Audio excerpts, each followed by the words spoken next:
छांद शेष बेलू राम लक्ष्मण विश्वामित्र सहित वन में रात्रि जापन करिसंती एवं तारका को मारिबा परे विश्वामित्र जानिपारी जे ये होछंती विष्णु को अवतार।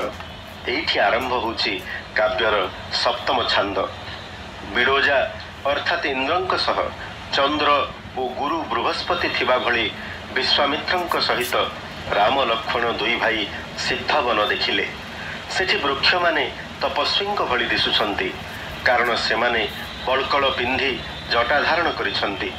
सिद्ध बनर वर्णन रे भंजीय चातुरी अपूर्व। सेही बनर केउ अंश संगीतशाला परि होइछि।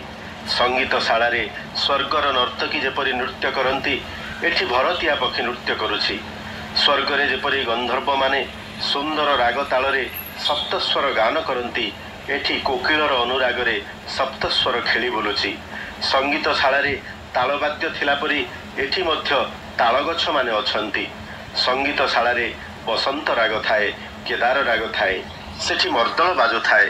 अनुरूप भावरे बणरे बसंत पक्षी हलदी बसंत अछंती। गछमूल मानंकरे केदार बा पानी रखिबा पई मंदा अछंती। मर्दलर अन्य नाम होछि करदल। करदलर अर्थ मध्य फूल। संगीतशालारे उत्तम मर्दल थिला परि एठी सुंदर फूल माने अछंती। एते अर्थपूर्ण वर्णना एवं शब्द संयोजना वास्तविक विस्मयकर। वन बुली सारी विश्वामित्रंक मठरे रघुसुत राम लक्ष्मण विश्राम कले।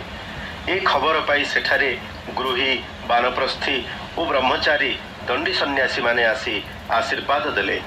विभिन्न रुचिकर भोजन रे विश्वामित्र सेमानंकु संतुष्ट कराई रातिर जह्न आलुअरे आश्रम अगणारे बसाइले। रघुनंदन श्रीराम कहिले एथर निर्भय रे यज्ञ करंतु। एक कथा सुनी ऋषि आनंद मनरे यज्ञ आरंभ कले। विधिहोत्र बा अग्नि और तांक प्रिया स्वाहांक नाद शोभिला। एही अग्नये स्वाहा मंत्र सुनी अश्रप बा राक्षस माने आसी पहुंचिले। क्रोध जर्जरित होई मार मार बोली गर्जी उठिले। ए चित्कार सुनी राम लक्ष्मण लता गहलु बाहरिले। रह रह डाक देई बाण प्रयोग करी मारीच सुबाहु और तांक बाहिनी को पवन रे दुबघास उड़िला परी उड़ाई देले। मारीच लक्ष्य योजन रे पड़िला। आग्नेयास्त्र रे सुबाहु जली गला।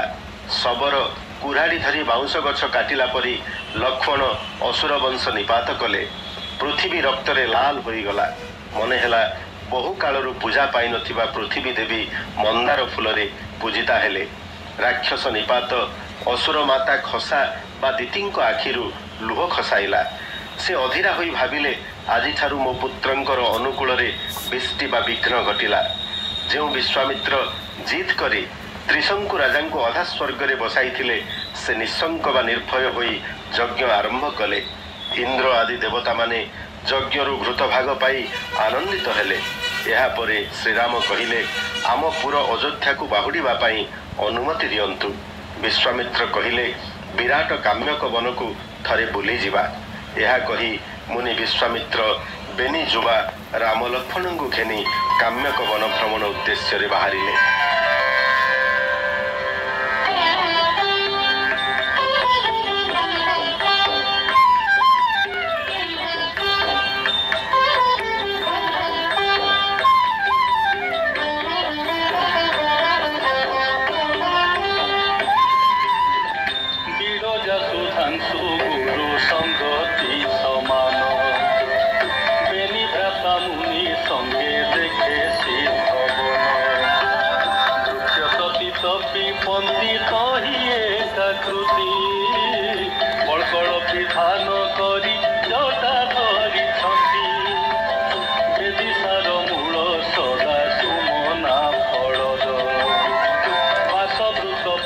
जय